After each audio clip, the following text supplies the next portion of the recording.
저는 최근 유튜브에서 삼체가 하드 SF가 아니다라고 주장하는 영상을 시청했습니다. 그 영상의 논조는 명확하면서도 일관적이었어요. 삼체 소설의 과학적 설정은 허구성이 짙고 극적 전개를 위해 상황의 설득력을 포기했다고 했죠. 근거로 든 예시는 다음과 같았어요. 우선 소설 속에서 그려진 혼돈의 삼중 성계가 실제 우주에 존재하는 건 거의 불가능하다는 점. 다음으론 양자의 차원조차 조작하는 삼체 문명이 가장 가까운 항성계인 태양계를 생명체 거주가능 구역으로 감지하지 못했다는 점. 그 다음은 태양을 활용하여 통신 전파를 증폭하는 게 실제 태양 구조로는 불가능하다는 점. 마지막으론 삼체의 탐측선 물방울이 태양의 전파를 차단하면 어둠의 숲이란 대전제와 모순이 발생하는 점. 저는 이 영상의 4가지 과학적 지적을 하나하나 살펴봤습니다. 그리고 놀랍게도 이 지적들은 대부분 사실이었어요. 삼체는 실제로 과학적 오류투성이인 작품이었던 거죠. 그래서 저는 제가 좋아하는 삼체가 이 영상의 주장처럼 SF처럼 포장된 사변소설인가라는 생각이 들었습니다. 하지만 그 생각은 다시 꼬리를 물었어요. 그럼 영상에서 말하는 하드 SF의 기준이 뭐고 삼체는 왜 이 기준에 미달되는 걸까? 사실 이 부분에 대해 저는 지금껏 깊이 생각해 본 적이 없었어요. 그저 삼체의 그럴싸한 과학적 수사들이 제 머리를 마비시켰고 제가 정말 재밌게 이 책을 읽었기 때문에 막연히 과학적으로도 탄탄할 거라고 치부하며 이건 하드 읽어야라고 생각한 거죠. 그럼 다시 돌아와서 과연 하드 SF가 뭘까요? 이에 대한 답을 얻기 위해 실제 SF 학계와 팬덤이 이를 나누는 기준을 찾아봤습니다. 학계에서 하드 SF와 소프트 SF를 구분하는 기준은 생각보다 복잡했습니다. 1950년대 SF 편집자 존 W. 캠벨이 처음 하드 SF라는 개념을 제시했을 때 그 기준은 명확했어요. 물리학, 화학, 천문학 같은 자연과학에 기반을 두고 과학 법칙을 최대한 준수하는 작품. 반대로 소프트 SF는 사회학이나 심리학처럼 인간 관계와 사회 구조에 초점을 맞춘 작품을 의미했죠. 하지만 이 구분은 시간이 지나면서 점점 흐릿해졌습니다. 1990년대 SF 연구자 캐서린 크레이머는 하드와 소프트를 이분법이 아닌 스펙트럼으로 봐야 한다고 주장했어요. 중요한 건 과학적 정확성이 아니라 과학적 사고방식을 얼마나 활용하는가라는 거였죠. 2003년 미국의 저명한 SF 연구자 게리 웨스트팔은 더 구체적인 기준을 제시합니다. 하드 SF의 필수 요소 3가지. 첫째, 과학적 문제를 설정하고 둘째, 그것을 논리적으로 해결하며 셋째, 독자에게 과학 지식을 전달하는 것. 그리고 2008년 영문학 교수이자 SF 이론의 권위자 이스트반 시세리로나이는 하드 SF를 기술적 숨곰이라는 개념으로 설명했습니다. 쉽게 말해 과학기술이 인간에게 주는 압도적 경험 그 자체가 하드 SF의 기준이 된다는 거죠. 광활한 우주, 상상을 초월하는 기술 앞에서 인간이 느끼는 경외감과 두려움. 우리가 인터스텔라의 블랙홀을 처음 봤을 때 느꼈던 그 감정. 바로 그것이 하드 SF의 본질이라는 겁니다. 이렇게 학자마다 조금씩 다른 기준을 제시했지만 이들에겐 공통점이 있습니다. 1990년대 이후 학계에서는 하드 SF를 판단하는 기준이 변했습니다. 더 이상 과학 법칙을 얼마나 정확히 지켰는가가 아니라 과학을 어떻게 다루고 있는가를 보게 된 거죠. 과학적 문제를 설정하고 논리적으로 풀어가는 과정, 과학기술이 주는 압도적 경험을 전달하는 것, 이런 요소들이야말로 현대 학계가 말하는 하드 SF의 진짜 기준입니다. 그렇다면 팬덤은 어떨까요? 팬덤의 기준은 학계보다 훨씬 더 직관적이고 실용적이었습니다. SF 커뮤니티에서는 SF 모스 척도라는 비공식 척도가 널리 쓰입니다. 암석의 경도를 측정하는 지질학 용어를 빌려온 건데 원래는 8단계로 아주 세밀하게 나뉘지만 핵심만 추리면 대략 이렇게 됩니다. 레벨 5, 가장 하드한 SF. 현재 물리학으로 완전히 설명 가능한 작품. 앤디 위어의 마션이 대표적이죠. 레벨 4는 한두 개의 가설적 기술을 추가한 작품입니다. 예를 들어 아서 시 클라크의 2001 스페이스 오디세이. 이 작품엔 모놀리스라는 외계 유물과 엔딩에서의 초자연적 현상을 제외하면 우주 정거장, 달 기지, 목성 탐사선 같은 나머지 모든 기술은 실제 물리학으로 설명 가능하죠. 제한된 가상의 요소만 추가하고 나머지는 철저히 과학적 엄밀성을 지키는 작품. 이게 레벨 4입니다. 레벨 3은 여러 추측적 요소가 있지만 내적 일관성을 유지하는 작품입니다. 레벨 2는 과학적 외피를 쓰고 있지만 논리적 비약이 많은 작품입니다. 프랭크 허버트의 둔처럼 행성 생태학 같은 건 아주 엄밀하게 설계했지만 베네 게세리트의 정신 조종이나 항해사의 예지 능력은 과학적 설명이 부족한 거죠. 그리고 레벨 1, 가장 소프트한 SF. 과학기술은 단지 배경일 뿐이고 인간 사회와 심리 탐구가 중심인 작품. 조지 오웰의 1984나 올더스 헉슬리의 멋진 신세계처럼요. 또한 팬덤에서는 이 기준과 관련해 논쟁적인 소재가 있죠. 바로 FTL, 초광속 항해 문제예요. 보수적인 팬들은 말합니다. 초광속 항해가 나오면 그건 하드 SF가 아니야.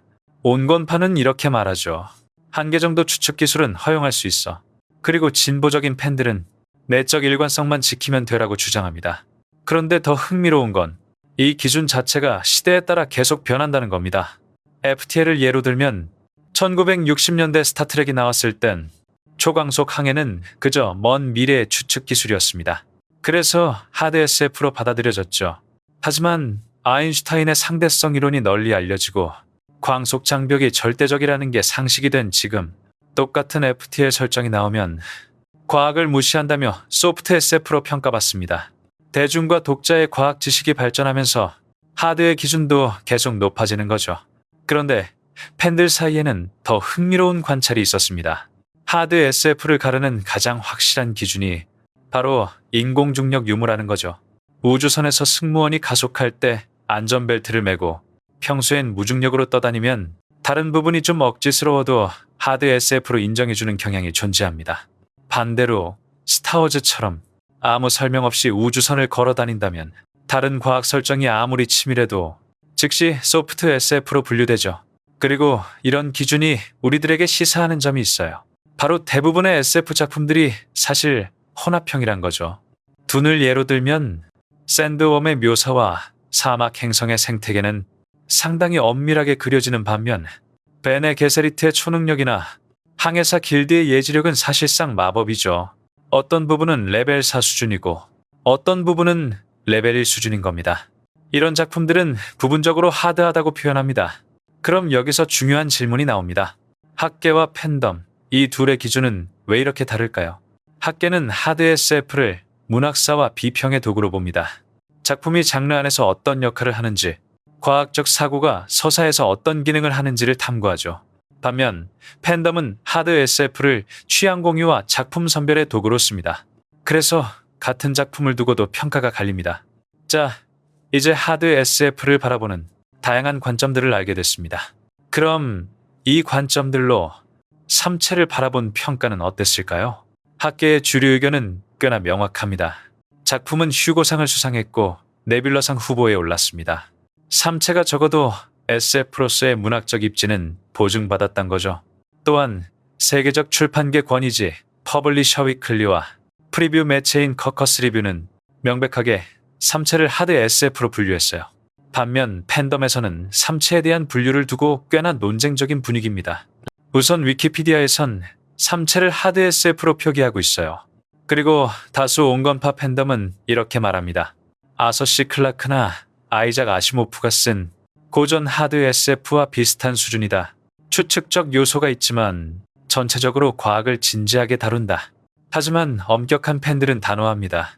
지자 같은 설정이 판타지적이며 실제 삼중성계의 묘사도 현실 우주와 괴리감이 크다. 그래서 이 작품을 하드라고 할 순 없다. 그럼 여기서 작가 본인의 실제 견해에 대해서도 알아보겠습니다.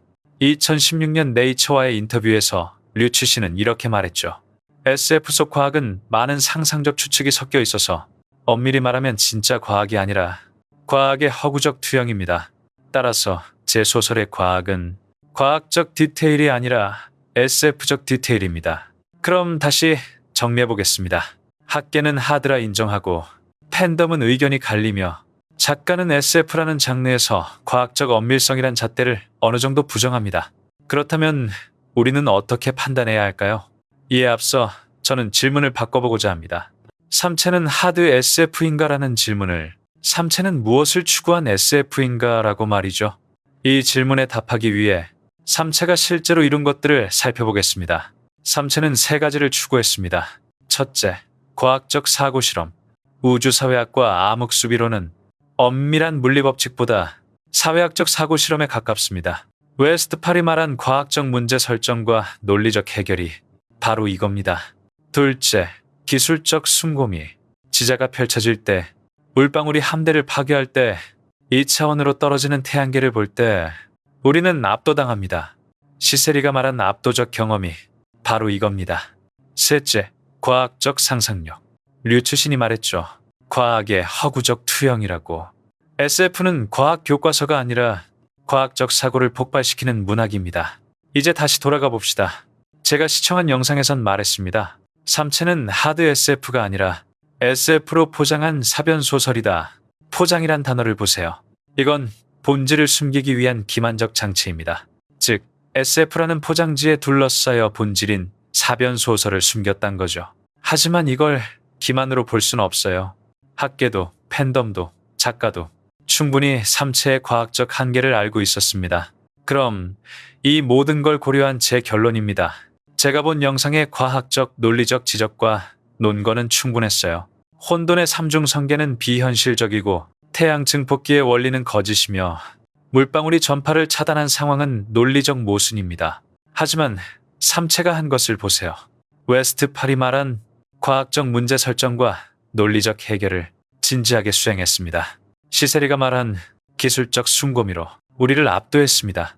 류츠신이 말한 과학의 허구적 투영을 실현했습니다. 과학 오류가 있습니까? 그렇습니다. 하지만 과학적으로 사고했습니까? 그것도 그렇습니다.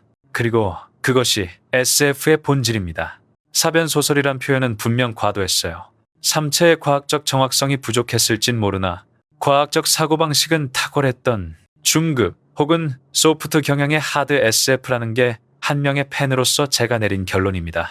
그럼 오늘 영상도 시청해 주셔서 감사드리며 다음엔 더 좋은 영상으로 찾아뵙겠습니다.